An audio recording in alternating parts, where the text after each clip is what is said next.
First one is the first one is the Hello everyone, welcome back to my channel, or if you are new, welcome. My name is Brooke. I'm a clinical counseling student at my local university, and today we're going to be talking about heuristics.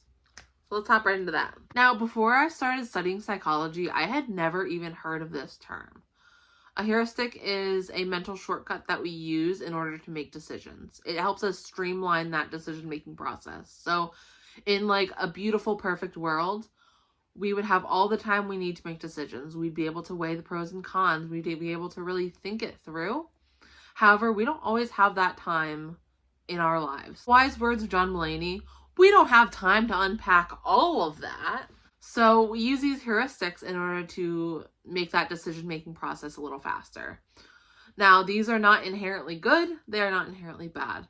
They can lead us to make good decisions. They can lead us to make bad decisions. So I want to talk about 4 different heuristics today. I find I am very susceptible to, and you might be able to relate as well. The first one that I'm going to talk about is the availability heuristic. This one states that we make decisions based on how easily we can bring something to mind. For example, if we want to take a vacation and we are deciding whether we want to fly or if we want to drive, we might think of flying as a very negative thing because of all of the plane crashes that we've seen on the news. So, we see plenty of car crashes, and statistically there are more car crashes than there are plane crashes. However, we think of all of the damage that is done during these plane crashes. So because that's more available in our brains, that's where we go to. Because these are such big and available things in our brains, these are not always accurate. So like I said, with the plane crashes, statistically there are way more car crashes than plane crashes, but the availability heuristic, we might automatically think of the plane crashes and think of planes as more dangerous.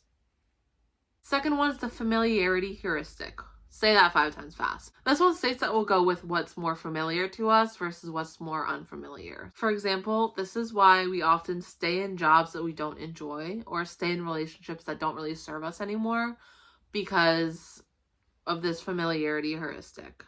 Up next is the representativeness heuristic. Again, mouthful. This one means that we take little pieces of information in order to make a bigger picture of what's really going on. So, for example, if someone looks like your significant other, you might think that they have qualities that are similar to this significant other.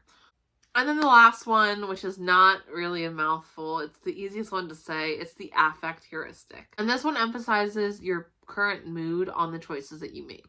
When you're in a positive mood, like, you're happy, you're content, you're joyful, you will tend to see things as having lower risks than you would if you're in a negative mood, like sad or angry. An example of this is gambling. So we go into it, we're happy, we're excited, we spend some money, we win, we're even more excited, so we keep going back to it. So that happiness that we get in the moment fuels our decisions even more. So heuristics help us understand why we make the decisions that we do. By knowing what these heuristics are, we might be able to change our decision making. So if we catch ourselves in a certain heuristic, we can take a little extra time to think through what we need to think through and make better decisions. So I could do a whole other video on other heuristics. So if you guys want to see that, just let me know. If you guys have any other mental health or psychology topics that you'd like me to tackle, please let me know because I'd like to start that conversation. If you guys like this video, make sure to leave a like. If you want to see more of me, then please subscribe, and I'll see you guys very soon. Bye!